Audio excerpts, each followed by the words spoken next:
বিগত আওয়ামী সরকারের আমলে ভারতের বৃহৎ শিল্প গ্রুপ আদানি পাওয়ারের সঙ্গে ১,৪৯৮ মেগাওয়াট বিদ্যুৎ সরবরাহের চুক্তি করে বাংলাদেশ।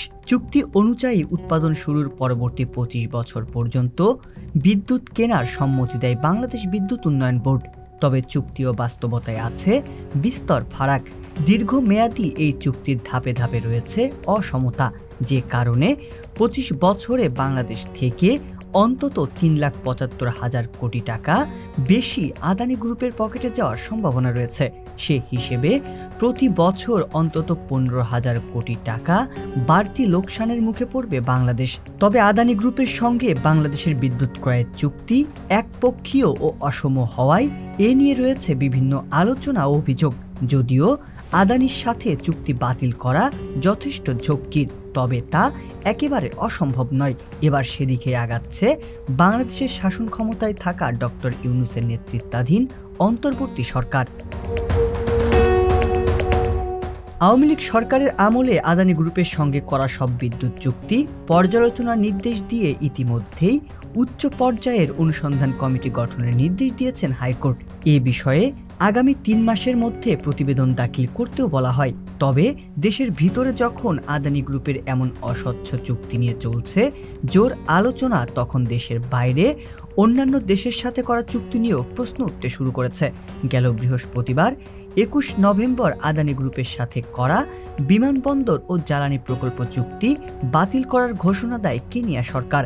বিভিন্ন দেশে আদানির বিরুদ্ধে দুর্নীতি ও অনিয়মের অভিযোগ ওঠা এবং অসম চুক্তি বাতিল হওয়ায় তা বাংলাদেশের জন্য ইতিবাচক হবে।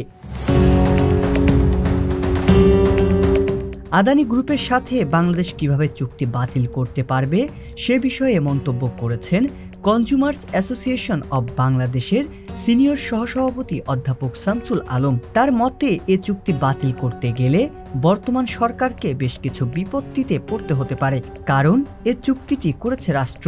তবে জনগণ চাইলে আইনি প্রক্রিয়ার মাধ্যমে চুক্তিটি বাতিল করা সম্ভব। এজন্য প্রথমে ২০১০ সালের বিশেষ আইন বাতিল করতে হবে। অন্তর্বর্তী সরকারের বিদ্যুৎ, জ্বালানি ও খনিজ মন্ত্রণালয়ের উপদেষ্টা মোহাম্মদ ফাউজুল কবির খান জানিয়েছেন, আদালতের রায় অনুযায়ী ২০১০ সালের বিশেষ আইনের অধীনে করা চুক্তিগুলো সরকার চাইলে পুনরায় দর কষাকষি করতে পারবে এবং চুক্তির ক্ষেত্রে কোনো অনিয়ম হয়ে থাকলে সেক্ষেত্রে সরকার ব্যবস্থা নিতে পারবে।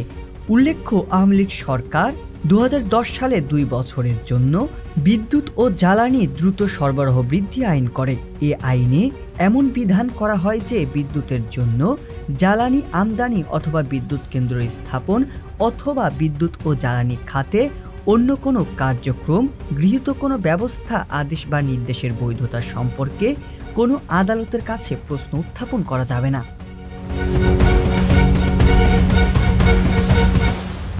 সংবাদ, ফিচার ও অনুষ্ঠানের জন্য ভিজিট করুন সংবাদ প্রকাশের ওয়েবসাইট এবং যুক্ত থাকুন ফেসবুক পেজ ও ইউটিউব চ্যানেলের সঙ্গে।